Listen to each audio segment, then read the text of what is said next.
18 വർഷത്തെ വിശ്വാസവും പാരമ്പര്യവുമായി കിള്ളിമംഗലം കർഷക സർവീസ് സഹകരണ ബാങ്കിൽ മാർച്ച് 1 മുതൽ 31 വരെ നിക്ഷേപക സമാഹരണവും കുടിശ്ശിക നിർമ്മാർജ്ജനവും ഡെപ്പോസിറ്റുകൾക്ക് ഉയർന്ന പലിശയും നൽകുന്നു. കുടിശ്ശിക വായ്പകൾക്ക് ഇളവുകളും. ഈ സുവർണ അവസരം ഉപയോഗപ്പെടുത്തുക. പഴയന്നൂർ ഗ്രാമപഞ്ചായത്തിൽ നവീകരിച്ച വെറ്ററിനറി ഹോസ്പിറ്റലിന്റെ ഉദ്ഘാടനം നടന്നു. പഴയന്നൂർ ഗ്രാമപഞ്ചായത്ത് 2023-24 വർഷത്തെ ജനകീയ ആസൂത്രണ പദ്ധതി വഴി 7 ലക്ഷം രൂപ മെയിന്റനൻസ് ഫണ്ട് വകയിരുത്തിയാണ് നവീകരിച്ച വെറ്റിനറി ഹോസ്പിറ്റലിന്റെ കെട്ടിട ഉദ്ഘാടനം നടന്നത്. ഉദ്ഘാടനം പഴയന്നൂർ ഗ്രാമപഞ്ചായത്ത് പ്രസിഡന്റ് പി കെ മുരളീധരൻ നിർവഹിച്ചു.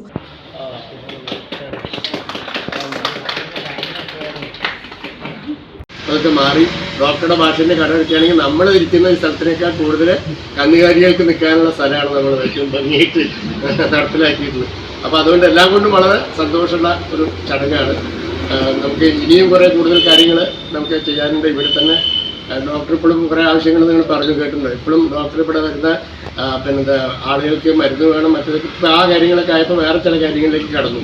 പിന്നെ ഒരു തിരുത്ത് ഞാൻ ഡോക്ടറോട് പറയാം. ബ്ലോക്കിലെ യോഗത്തിന് മുമ്പ് നിങ്ങൾ നിർബന്ധമായിട്ട് പറയണം, ബ്ലോക്കിനായിട്ട് കേരള സംസ്ഥാനത്ത് അധികം ഓഫീസുകളൊന്നും ഒരു ബ്ലോക്കിലും ഇല്ല, അവർക്ക് ഒന്നുമില്ല.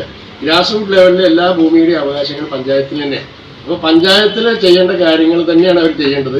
ഇവിടെ മൃഗാശുപത്രിക്ക് വേണ്ടി അവർ ഫണ്ട് മാറ്റി വയ്ക്കുകയാണെങ്കിൽ ഇവിടെ കെട്ടിടം കയറ്റുന്ന യാതൊരു നിയമ തടസ്സവും ഇല്ല. Vice president Ramya Vineeth അധ്യക്ഷയായിരുന്നു.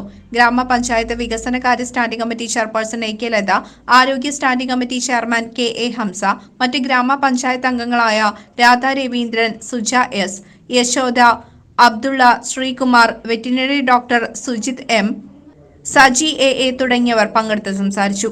CCV news, Pazhayannur.